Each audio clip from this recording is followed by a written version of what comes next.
Hey everybody, today I just wanted to show you our new car. This is also going to be kind of a review of it, but this is a 2007 BMW 550i V8. The exterior color is Monaco Blue Metallic. The interior color is Graphite, or Schwarz, as the Germans like to say. This is the E60 body style 5 Series, which went from 2004 to 2010. In 2004 and 2005, this car was called the 545i. It had a 4.5 liter V8 and about 320 horsepower versus this one's 4.8 liter with 360. These cars do roll, well this one in particular rolls on 18-inch alloy wheels.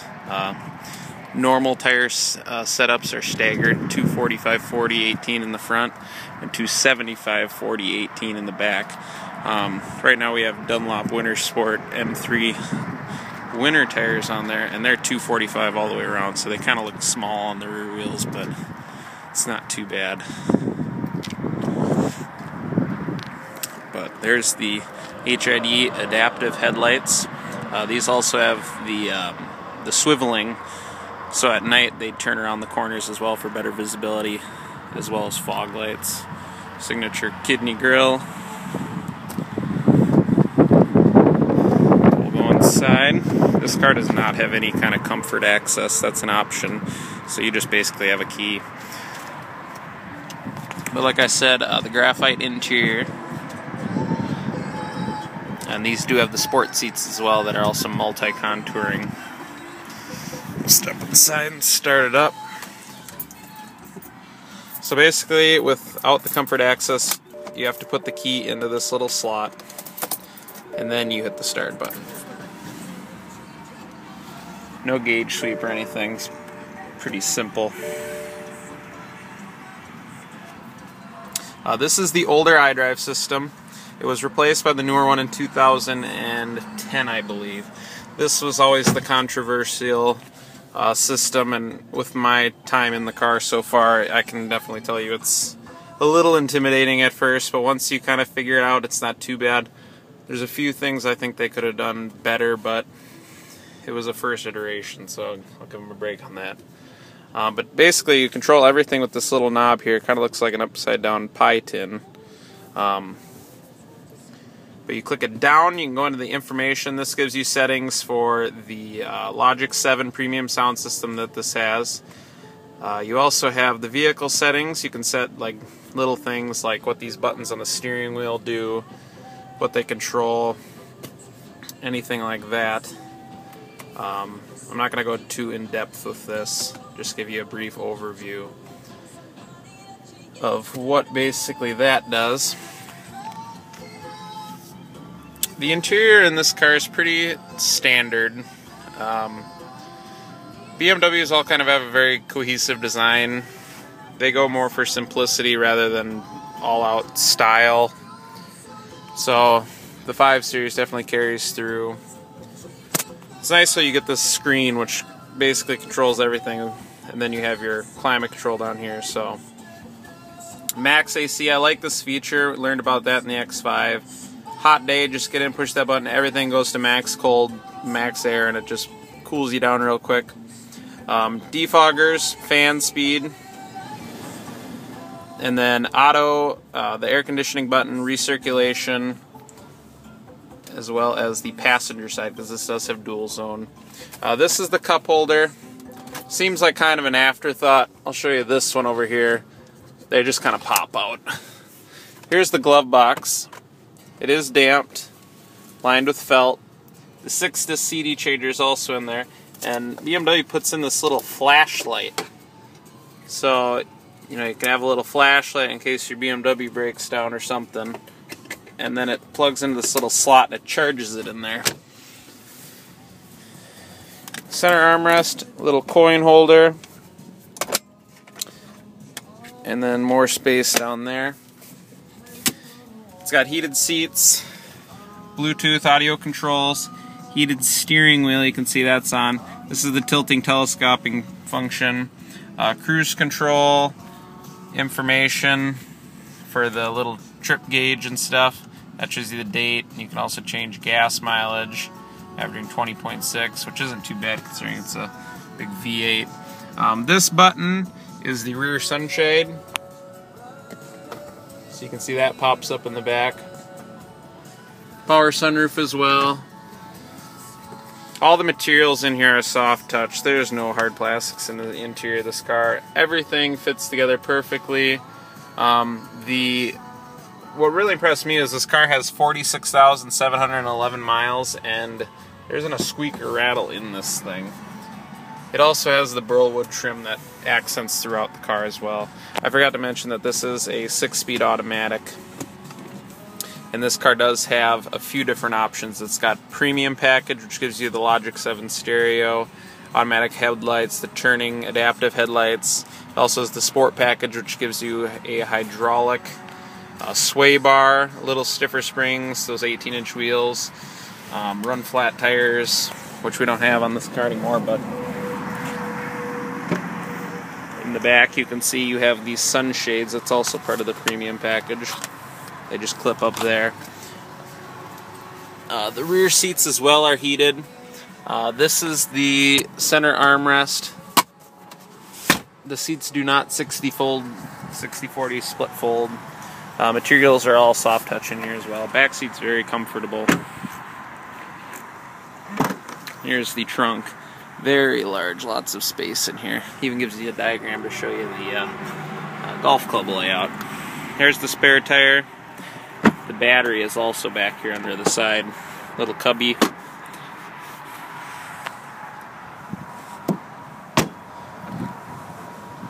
And surprisingly, for the top trim engine, it only has single exhaust. That kind of surprised me. Show you under the hood.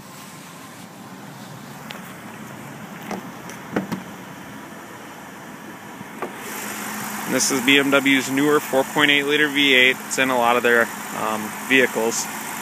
They say this engine was basically the one that was in the old E39 style M5. And it's just transferred into the new 50s, but 360 horsepower, 340 something foot-pounds of torque. I gotta double check that, but very smooth, refined engine. Quiet. You do not notice it. But we'll take you on a little drive to show you how this thing drives. I'll actually give you a sound system demonstration.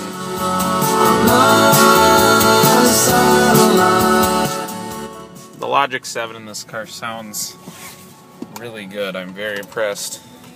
I also forgot to mention that this car does have this little handy brake. And when you put it into reverse, it gives you sensors which show you, so we're pulling up these boxes, you'll see them with the sonar.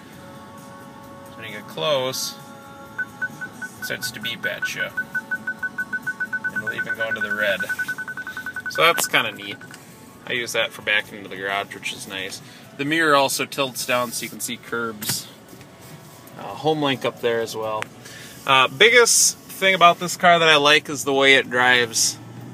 For such a big vehicle, the 550 is incredibly composed. Lots of power. The suspension is firm, but it's not harsh. And I think that's what BMW kind of prides itself on, is just offering that level of refinement to the suspension that nobody else can really match, because you can carve corners in this thing, and you know, you can track it if you wanted to, and it's, if you hit a pothole, it's not going to bone jar your back. That's one thing I have a complaint against Infiniti with, is their suspensions just aren't as composed as the BMWs are.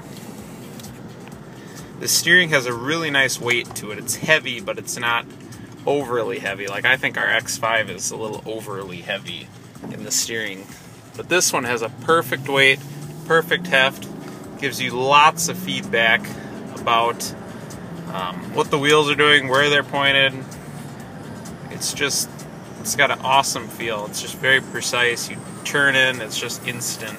There is no delays with this.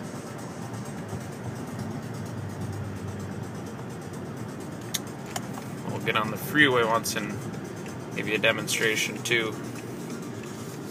We're on winter tires, remember, and we can take this corner a pretty good clip. I'm going to switch it into manual or sport mode, and then I'll give it some gas and you guys can see the power of the car. Remember, this is 360 horsepower.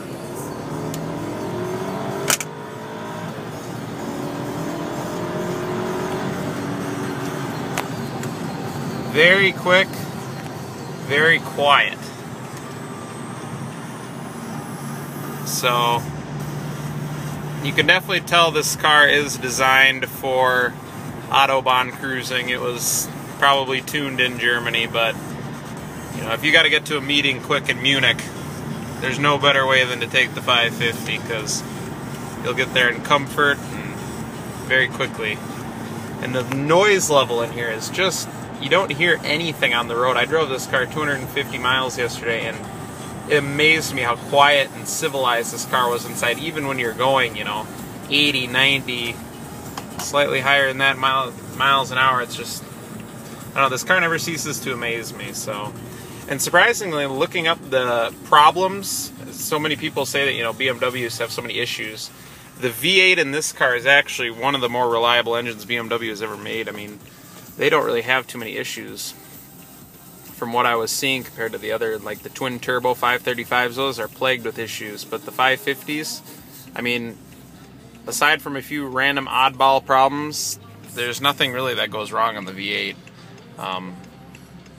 Very impressive engine. I would recommend one of these. The gas mileage isn't even that bad. I get about the same with this car as I do in the G35. Averaging 20 right now, which is around town. Yesterday I was getting about 24, 25 on the highway, which, you know, it's nothing to write home about, but for a 360 horse V8, I would say that's probably pretty decent. No, but if you're in the market for a luxury car, the 5 Series is by far, and this is my favorite class of car. I don't tell many people that. Compared to the Lexus, Mercedes, Infiniti M, Jaguar, whatever, this is definitely the most driver-oriented vehicle, and I've driven all of them. And I would recommend this to anybody who would consider themselves more of an enthusiast and likes that more connected drive feeling, because this car will not disappoint. Alright guys, keep looking forward. I'll try to make more videos of this car as time goes on.